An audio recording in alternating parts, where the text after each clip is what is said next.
Hey guys, checking in. We are less than 90 days away from my move to Bali, and I'm still so ecstatic, so excited.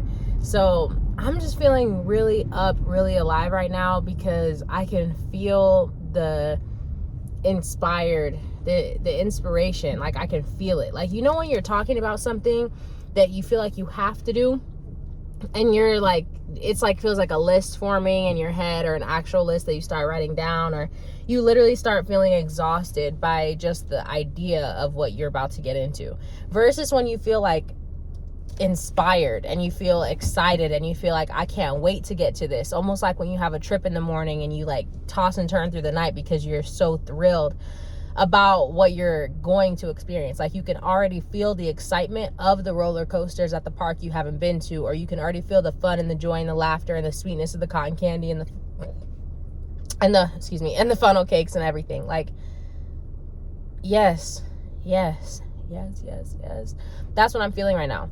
And I've been working on my course, mostly because, okay, so sorry, I'm talking fast, but where this is coming from is mostly that when I sat down in my frustration and I wondered, like, why am I not where I want to be? What's going on? Why am I not getting this level of really financial abundance? Because I feel like I have everything else in my life. And when I was real with myself, like real and raw with myself, I realized the only reason that certain things have not gone my way, which everything goes my way, but these like key things haven't gone exactly the way that I want, is because I haven't followed through. Like, I was finally able to just own that. I'm like, I didn't follow through, because on that this time, and I didn't follow through. And by follow through, I don't mean that like I had to work hard or grind it down, or, you know, like really put pedal to the metal or anything. It's just that I didn't go. Sometimes all you literally have to do is leave the house. Sometimes all you have to do is ask the question. Just ask the question so that there will be an answer to give, right? So that there's something for the universe to provide an answer to. But if you never ask, then you're kind of just like hanging in an abyss. And so when I own that, I was like, okay, this is what I want to do. This is how I want to do it. Like, I do want it to feel easy. I don't want to work hard. I want to have fun. I want there to be a flow. I want flexibility, because I feel different every day. And so I don't like committing myself to certain things that are repeated, because what if I don't feel like it? And what if I don't have that level of energy to give? And I don't care if people think that, well, that's just what you have to do, and that's called discipline, and I don't care. Maybe that was your way and that was your path of most allowance, but that's not what feels the most right to me. So that's not my way.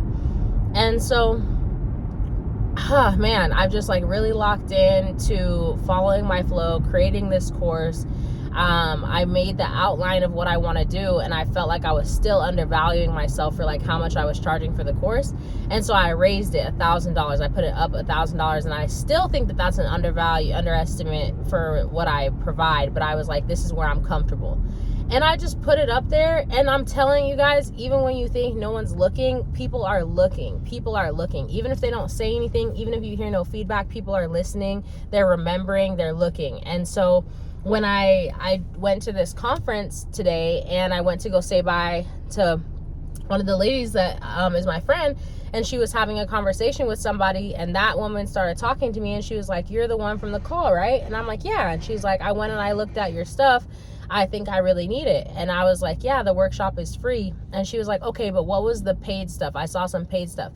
That alone, when you're offering something for free and somebody goes out of their way to ask you about the thing that they have to pay for, that's huge. I was like, yeah, I do have a paid option. There's two.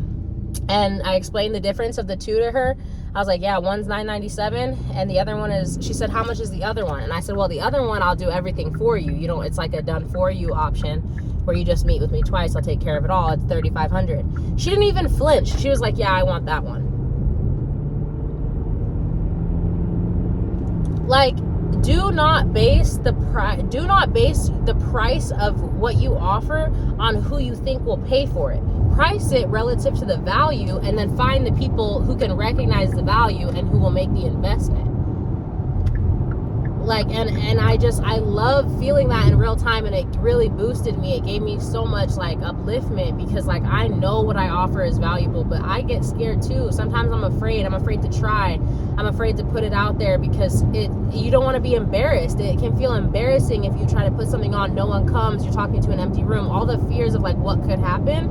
And I remember for my free workshop this weekend, when I sold my very first ticket, and I'll say sold, but it is a free event. When I sold my first ticket, I told my girl, I was like, like I'm so excited. I'm like, I just sold my first ticket to my event, and I'm like, dang, what if there's only one person in there? And I immediately started going down that trail, and I realized, I'm like, girl, you literally celebrated for like 0.2 seconds, and you immediately went back into lack mindset, scarcity mindset. What if? Why are you using your powerful imagination and your powerful focus to create a reality that you don't even want?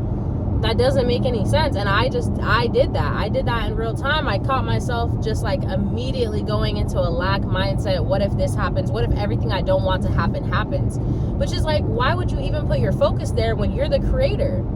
You get to shape this reality, and the more airtime you give certain ideas, the more likely they are to come about. So why would you not give all the airtime to the realities that you want to come about?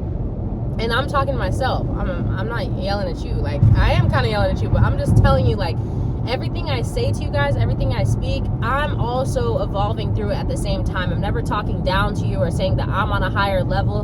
No, you don't live life and become aligned. You don't like try, learn, and then become aligned, and you earn it like a scholarship or like a degree, like a bachelor's degree. Here you go. Here's your pin of achievement. You're now aligned.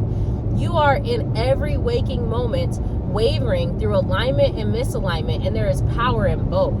There's great power in your lack of alignment in certain moments, because that's where you shoot those rockets of desire.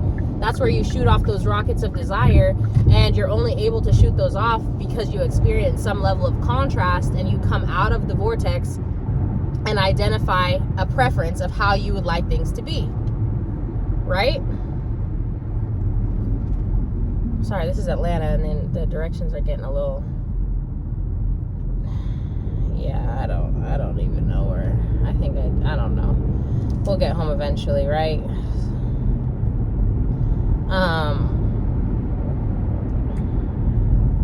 Yeah, I think I want to, same road. Huh. Perfection. Okay. But yeah, guys, that's just how I'm feeling. That's where I'm at. I'm very, very excited, because my goal is to sell 100 of my courses, and I sell, like, when I sell 100 at I'm going to do as if I sell 100 of the regular tier, $997, that's $100,000. And that is a reality. 100 is not a lot, and I offer this at a high value, and I have a great market of people to offer it to. So I'm very, very excited. I'm really feeling empowered. I'm feeling like I'm seeing evidence of what I create and how powerful what I create is, and that just feels really good. That feels really, really good, and I'm very excited. This is exactly what's going to fuel me for Bali. I'm also playing a prosperity game, so I'll tell you about the prosperity game that I'm about to start playing. So you use your imagination to deposit $1,000 compounding each day into your bank account, and the game is that you also have to spend that money within the same day. And so on day one you get $1,000, right? And by the end of the day you have to spend it. And then by day 2 you get $2,000, and by the end of the day you have to spend it. By day 3 you get $4,000. By the end of the day you have to spend it. And I believe if you play this every day, by the end of a year you'll have spent $66 million. I believe that is what I'm recalling from that video. And so the play here is that a lot of people ask for money, but they don't even know what for. And so the manifestation or the desire is not actually money. It's whatever you want to do with that money, but you don't ever dream on what you want to do with that money, because you're waiting for the money to come before you dream, right? And so that's that back and forth that a lot of people are stuck in, and they don't realize that money does not come so that you can think about what to do with it. You think about what you want to do, and money comes to fulfill your request, to fulfill, right? And it may not even be money. I've told people that too, because I had spent like a month out of the country living, and people were like, I want to do this. I think I just want to save this amount of money, X amount of dollars, and then I feel like I'll be able to go on a trip like that with you. And I'm like, don't even make it about the money, just make it about the dream. And the money will come to fulfill the dream, or whatever currency will come to fulfill the dream, any energy. Because you could win a trip, somebody could invite you somewhere, all expenses paid. You could, like, there are so many things that could happen, so many doors that could open for you. But when you close all of them and you say the only one that's acceptable to me is finance, is this paper in my hand, you close all those other doors. And I'm not saying it won't come to you, and I'm not saying it can't. I'm just saying, when there are so many ways that any desire can be delivered to you, why close all doors except for the one that you can imagine? Like, just have fun, relax a little bit, be creative, understand that it's about the dream. And so the prosperity game will help you, because you have to spend your money by the end of the day, which means you got to figure out what to spend it on. And that will help you get more specific about what you want, what you actually desire. Because you don't desire money. You desire what you think money can give you. And that's fine. But start thinking about what money can give you, so that the money can come to fulfill that. All right? Really needed to let that off. I think I'm done for today. I'm so excited. I'm feeling so good. I'm going to ride this wave all the way home and just keep dreaming bigger and bigger and bigger and bigger and bigger. And I'll let you guys know what I spend my $1,000 on for